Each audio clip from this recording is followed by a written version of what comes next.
warahmatullahi wabarakatuh. Nama saya Anik Husaini bin Muhammad Sobri. Pada hari ini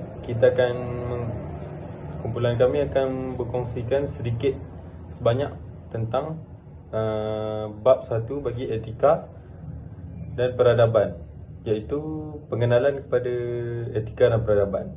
Sinopsis bagi etika dan peradaban yang kita tahu, etika dan peradaban penting dalam sesebuah masyarakat. Namun, tahap penghayatannya berbeza dan dipengaruhi oleh perkembangan sejarah, struktur sosial, biografi masyarakat berkenaan. Penghayatan etika dan peradaban di Malaysia boleh dihuraikan dan difahami mengikut acuan Malaysia berdasarkan susun masa evolusi sejarahnya, iaitu prakolonial, di zaman sebelum datangnya penjajah kolonial, dan di zaman penjajah, dan pasca kolonial di zaman selepas perginya penjajah.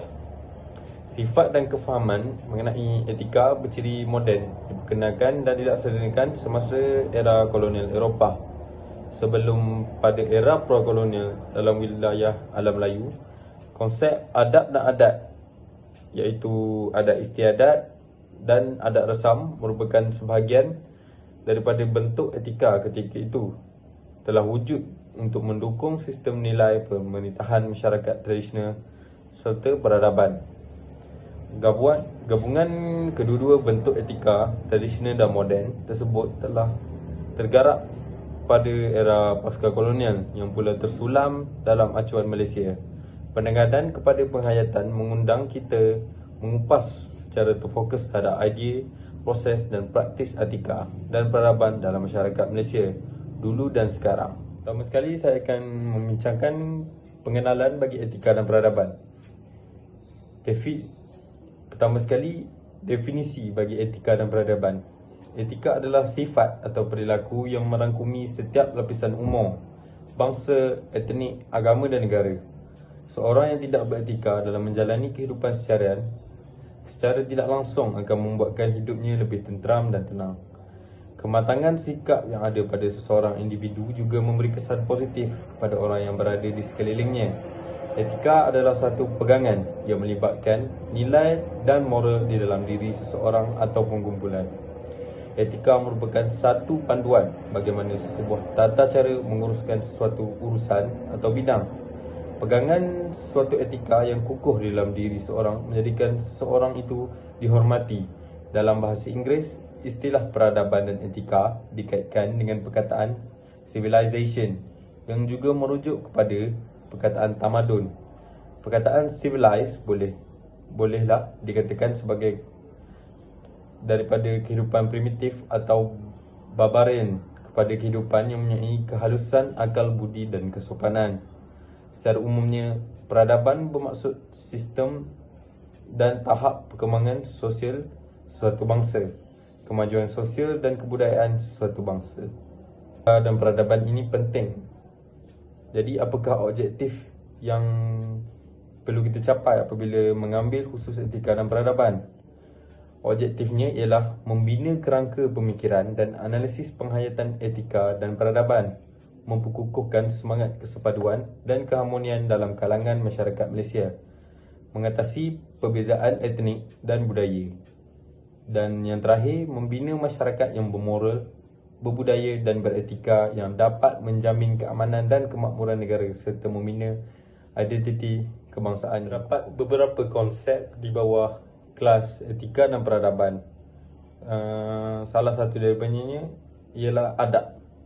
Perkataan adab itu berasal daripada bahasa Arab yang bererti kesopanan, tingkah laku baik, kehalusan budi bahasa dan tata susila. Menurut Kamus Dewan edisi keempat, adab bermaksud tingkah laku yang baik serta tutur kata yang halus, budi bahasa, budi pekerti yang halus serta cara seseorang berkelakuan dalam situasi tertentu. Contohnya, tidak meninggikan suara apabila berkata-kata dengan ibu bapa. Bercakap kasar dan tidak berbudi bahasa adalah satu tindakan yang menunjukkan seseorang itu tidak beradab dalam kehidupannya. Contoh yang paling mudah ialah apabila seseorang itu meninggikan suara kepada ibu bapa mereka atau mereka yang lebih tua, akan dianggap sebagai orang yang tidak beradab. Kurang adab bermaksud tidak tahu adab dan kurang sopan. Pemahaman adab ini haruslah bermula dari rumah mengikut acuan yang diajar oleh ibu bapa. Oleh itu, adab berkembang daripada individu kepada keluarga, komuniti dan seterusnya kepada kelompok yang lebih besar dalam tingkat kehidupannya. Kita haruslah beradab supaya dapat meningkatkan peradaban sistem dan tahap perkembangan sosial suatu bangsa, kemajuan sosial dan kebudayaan suatu bangsa. Yang kedua ialah adat resam. Adat resam ialah adat yang menjadi kebiasaan kepada sesuatu kaum. Ia membawa maksud kepada adab, tertib, tata cara dan sistem peraturan sebagai satu kebiasaan dalam setiap kelompok etnik dalam masyarakat, termasuk masyarakat Malaysia yang mempunyai berbilang kaum dan agama. Setiap kaum di Malaysia, sama ada Melayu, Cina, India, Sing, Siam dan Bumi Putera Sabah dan Sarawak, masing-masing mempunyai adat resam yang berlainan. Adat resam juga dikenali sebagai tradisi adalah undang-undang atau hak yang tidak bertulis dalam sebuah masyarakat yang diamalkan secara turun-temurun sejak sekian lama dan diwarisi oleh nenek moyang. Ia adalah sesuatu yang ramai orang lakukan dan telah dilakukan untuk jangka masa yang lama. Biasanya datang dari sebuah negara budaya. Seterusnya, adat istiadat. Istiadat adalah cara atau peraturan sejak turun-temurun oleh sesuatu etnik yang diterima sebagai adat. Dan dari Kamus Pelajar edisi kedua, berbagai-bagai adat yang diikut di Malaysia. Di Malaysia, adat istiadat adalah sesuatu yang sangat penting dan mesti diikuti dengan tertib, tegas dan betul. Ia banyak digunakan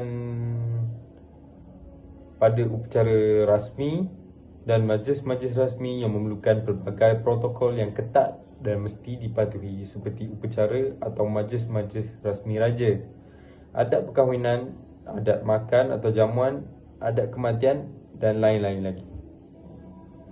Berbagai-bagai adat peraturan yang dituruti. Adat istiadat telah menjadi satu kebiasaan dan kemestian dalam menyempurnakan sesuatu majlis atau upacara supaya ianya berakhir dengan sempurna dan tertib. Setiap bangsa haruslah menghormati dan menjaga dengan baik adat istiadat yang ada di Malaysia supaya ianya tidak luput ditelan zaman dan akan kekal diwarisi zaman berzaman. Kemudian etika. Menurut Encyclopedia of Americana, istilah etika diambil daripada perkataan Inggeris iaitu ethics yang berasal daripada perkataannya Yunani iaitu ethos yang bermaksud kebiasaan, adab, akhlak, kepribadian dan watak. Etika adalah sifat perilaku yang merangkumi setiap lapisan umur, bangsa, etnik, agama dan negara. Seorang yang beretika dalam menjalani kehidupan seharian secara tidak langsung akan membuatkan hidupnya lebih tenteram dan tenang. Kematangan sikap yang ada pada seorang individu juga memberi kesan positif kepada orang yang berada di sekelilingnya. Di dalam setiap pekerjaan, akan ada skop etika dalam melakukan tindakan bagi setiap perkara yang sudah ditetapkan mengikut jenis pekerjaan tersebut. Bagaimana pula dengan ethos? Menurut Kamus Dewan edisi keempat, ethos ialah sifat ciri sesuatu bangsa, budaya, era dan lain-lain. Pelukis Malaysia boleh menghasilkan karya yang benar-benar mencerminkan aspirasi, falsafah dan masyarakat dan negara kita. Ethos ialah perkataan bahasa Yunani yang bermaksud watak, yang digunakan untuk mempamerkan kepercayaan diri yang menjadi pedoman yang menggambarkan ciri satu masyarakat, bangsa atau ideologi. Dari segi sosiologi pula, ethos ialah usaha membangunkan bangsa berdasarkan latar individu, keluarga dan komuniti berbagai serta berbeza sejarah, etnik, bahasa, agama, budaya dan latar geografi, melebihi kesepakatan ciri asas negara atau bangsa. Ethos adalah istilah untuk menunjukkan ciri suatu bangsa. Di dalamnya terkandung identiti dan jati seseorang. jati diri seseorang. Di Malaysia, konsep etos bangsa adalah konsep yang menjelaskan mengenai etos nasional bangsa Malaysia.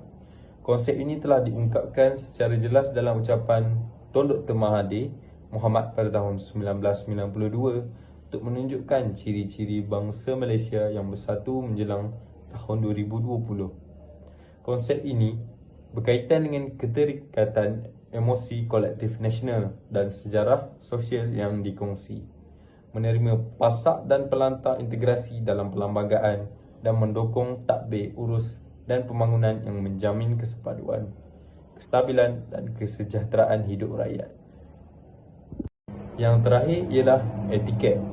Etiket menurut Kamus Dewan edisi keempat adalah adat dan peraturan berkenaan kesopanan, terutamanya dalam kehidupan sosial atau dalam profesi tertentu. Menurut beberapa kamus bahasa dari Dewan Pustaka dan Fajar, etiket berasal dari perkataan etiket yang bermaksud peraturan-peraturan formal mengenai tingkah laku yang betul dan sopan dalam masyarakat atau dengan lebih mudah difahami budi bahasa. Etiket adalah bagaimana tindak tanduk seseorang apabila berada di khalayak di dalam suatu situasi. Contoh yang paling mudah untuk memahami situasi yang melibatkan etiket adalah seperti etiket di meja makan, etiket menghadiri majlis rasmi, etiket menaiki kenderaan awam, dan etiket membuat panggilan atau menerima panggilan yang belum dijajah oleh mana-mana kuasa barat dan belum dikenali sebagai Malaysia.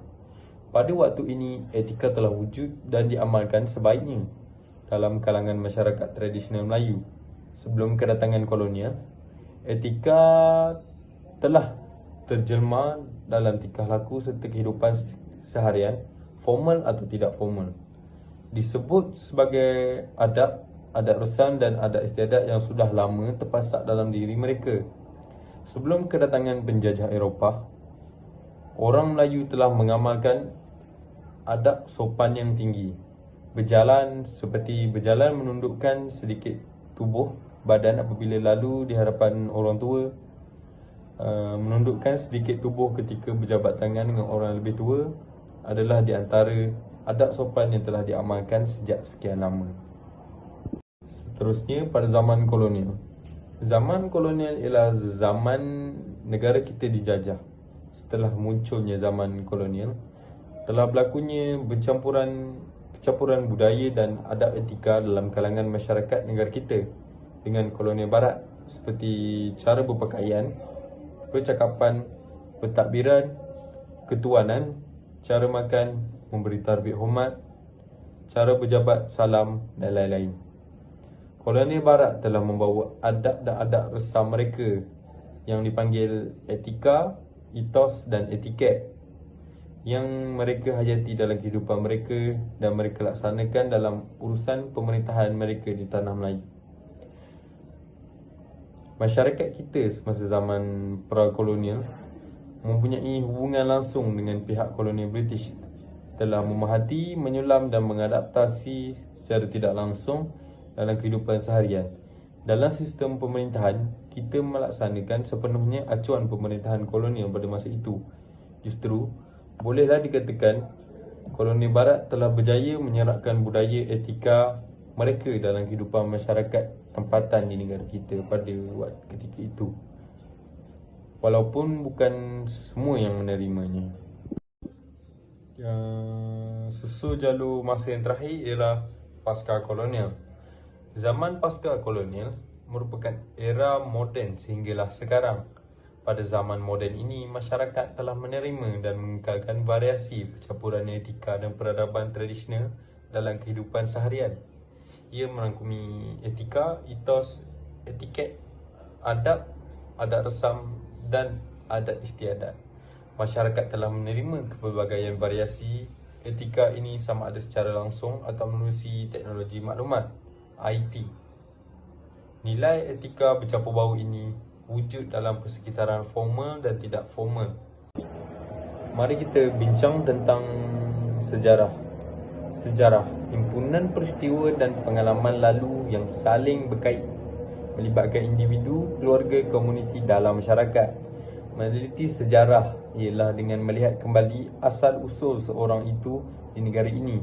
Adakah ia merupakan penduduk asal atau ia berlaku kerana sebahagian dari proses migrasi dalam wilayah alam Melayu atau migrasi dari peradaban Cina, India, Arab, Eropah dan sebagainya.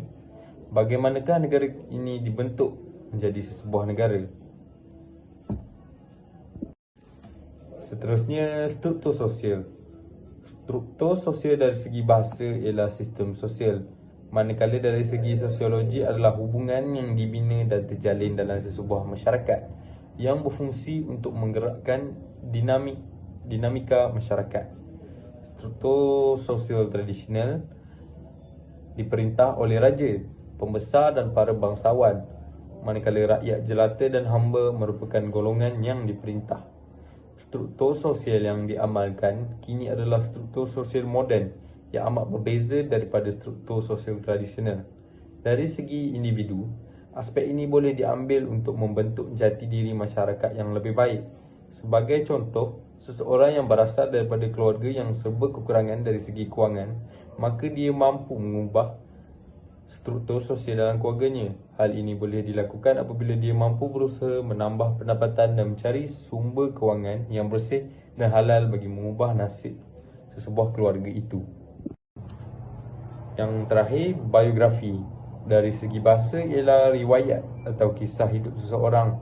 Dari segi sosiologi, biografi adalah fenomena struktur sosial dan proses sejarah yang mencorakkan pengalaman individu, keluarga dan komuniti dan masyarakat. Ia dipengaruhi beberapa faktor seperti struktur sosial dan proses sejarah. Pemahaman mengenai bagaimana biografi terbentuk oleh sejarah dan sistem sosial di negara kita adalah penting bagi membolehkan setiap individu itu mengenali diri masing-masing.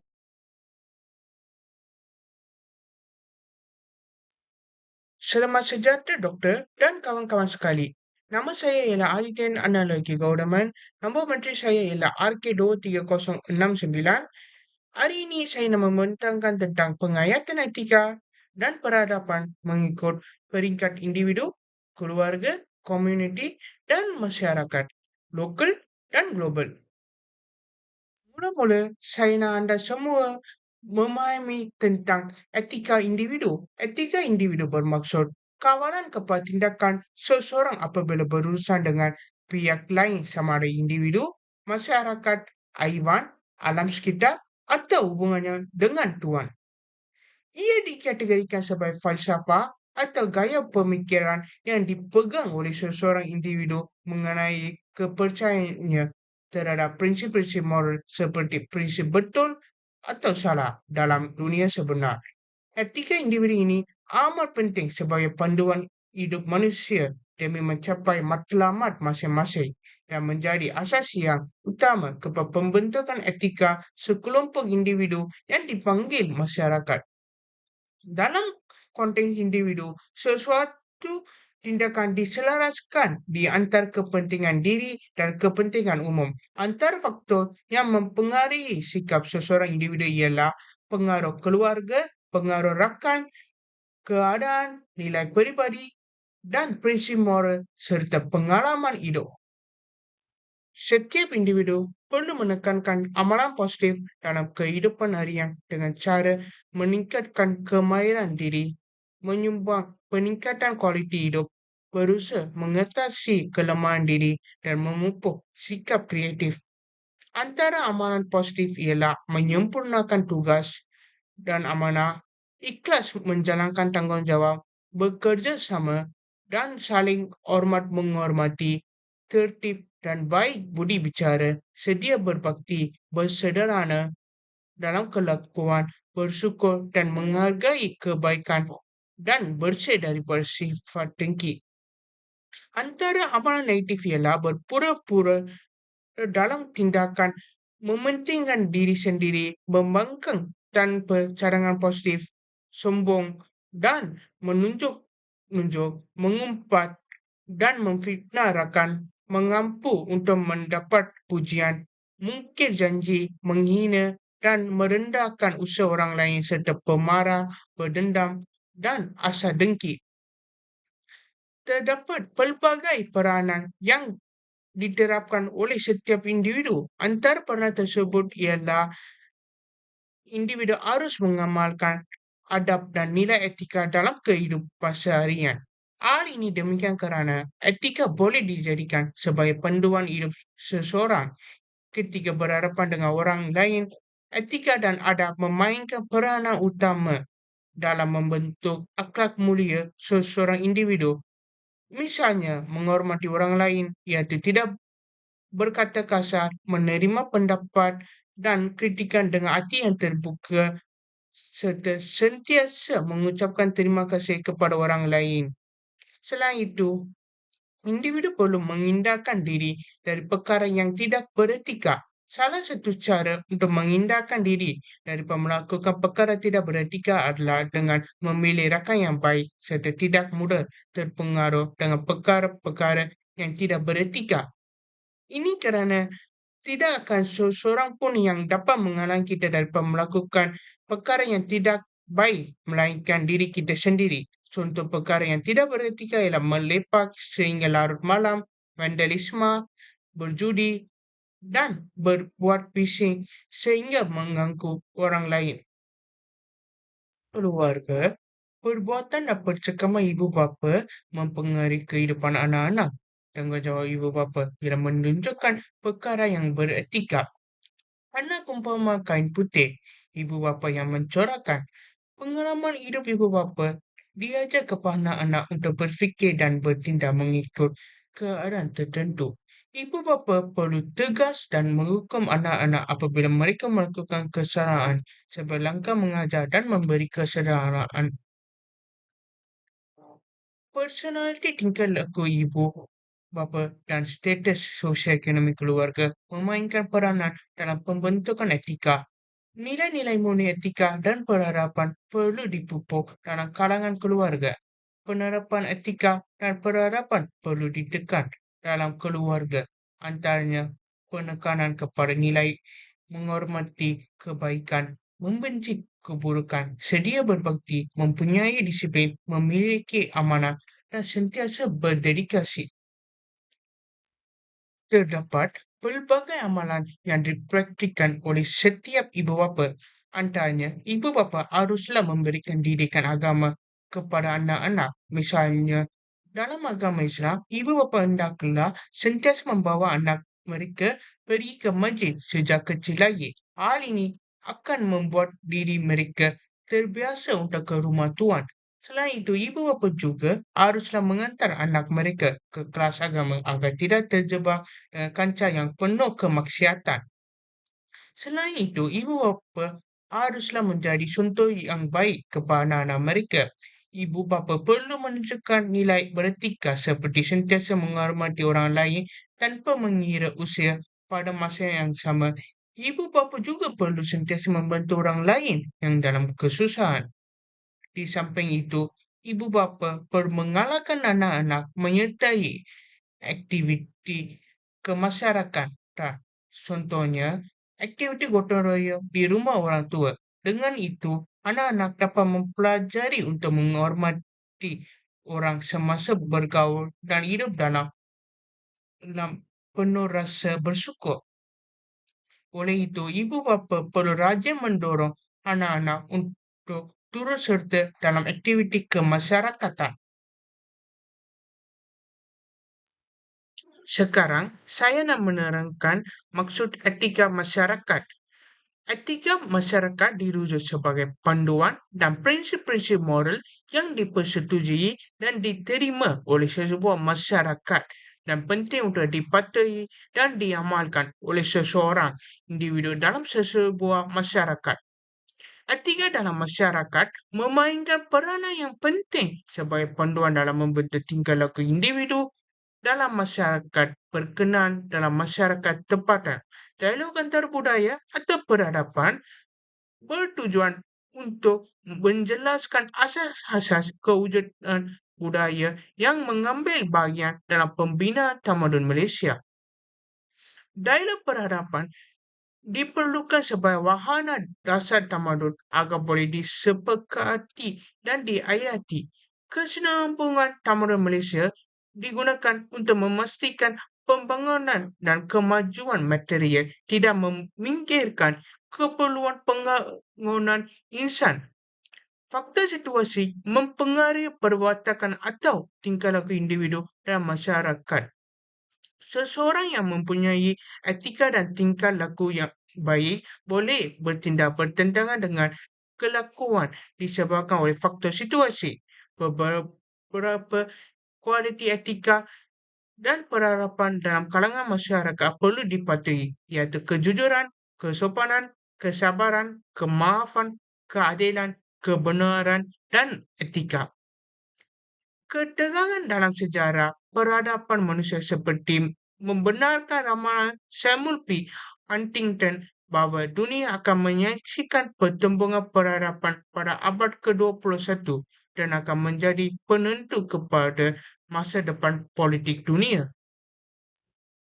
Masyarakat perlu menerima pluraliti budaya dan agama, menghormati perbezaan pandangan, ialah mencemooh budaya dan agama lain, bersopan dan berbudi bahasa dalam berdialog, mengelakkan sinkretisme dalam agama, dan menekankan titik bersama sepunya dan universal. Sekarang saya ingin membentangkan pengayatan etika dan peradaban mengikut konteks masyarakat, negara, dan pasaran. Terdapat pelbagai peranan yang dilaksanakan oleh masyarakat untuk mengukuhkan etika. Antaranya, masyarakat hendaklah prihatin akan tingkah laku yang mencurigakan dalam kalangan generasi muda. Misalnya, jika sesebuah komuniti taman perumahan mendapati sekumpulan anak muda terlibat dengan aktiviti vandalisme, mereka hendaklah menasihati dan memberi teguran. Namun jika ianya tidak berhasil, komuniti ataupun masyarakat tersebut hendaklah membuat laporan kepada pihak yang bertanggungjawab. Sementara itu, pengayatan nilai murni yang mendalam dan ampuh dalam kalangan masyarakat bagi menerapkan dan memperkuatkan lagi nilai-nilai murni yang dipelajari masyarakat atau komuniti di persekitaran yang baik kepada generasi muda perlu menjadi contoh teladan yang baik kepada generasi muda hari ini. Hal ini dapat dilaksanakan dengan sentiasa mengamalkan perilaku yang baik dalam kehidupan harian agar dapat dicontohi oleh generasi muda. Sekarang saya nak menerangkan tentang etika dalam konteks negara. Etika dalam konteks negara ini didefinisikan sebagai sistem moral, peraturan, dan tingkah laku di mana setiap komuniti dengan negara berkenaan adalah terikat dengannya dan sebarang pelanggaran terhadapnya akan berhadapan dengan hukuman undang-undang sedia ada di negara berkenaan. Belo 1995.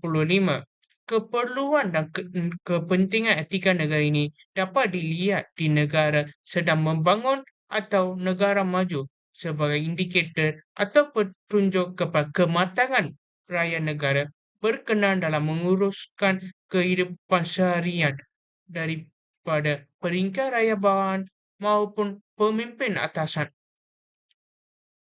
Dalam konteks negara, beberapa peringkat yang perlu dibentuk dalam meningkatkan etika dan peradaban negara, iaitu peringkat mengalahkan masyarakat agar sentiasa menjalani kehidupan harian secara beretika dan beradab.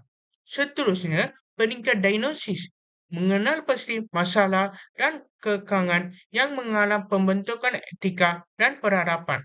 Kemudian, peringkat intervensi mengatasi masalah dengan kaedah pemulihan dan penyelidikan setempat secara berkala. Ayat sekali, peringkat penilaian mengenal pasti kekuatan dan kelemahan intervensi supaya proses pembaruan dapat dilaksanakan. Kerajaan menerapkan etika dan perkhidmatan awam sebagai panduan perlu diikuti. Kerajaan meletakkan hasrat untuk memberikan perkhidmatan awam terbaik. Teras utama dalam perkhidmatan awam ialah beraja meninggikan mutu perkhidmatan, bekerja dengan penuh tanggungjawab, berusaha mengikis sikap mementingkan diri berkhidmat dengan penuh muhibah dan kemesraan, bekerja ke arah memajukan pemikiran rakyat dan pembangunan negara, bekerja sama dalam membentaras kelemahan dan musuh negara, dan berpegang teguh kepada ajaran agama. Akhir sekali, saya nak menerangkan tentang pasaran. Dalam konteks pasaran, kita perlu menekankan kualiti dalam perkhidmatan atau produk, menerapkan kepuasan pelanggan, transformasi ke arah masyarakat maju, melibatkan diri dalam ala tuju pembangunan negara, mengambil kira etika, nilai, dan integriti, dan memperkukuhkan kedudukan dan daya saing. Antara nilai kualiti yang perlu dibekalkan dalam pasaran yang beretika dan mempunyai peradaban adalah integriti, kejujuran dan ketulusan, profesionalisme, kejujuran, intelektual, kepimpinan, neutraliti, bekerjasama, kreativiti, dan inovasi, serta orientasi pelanggan.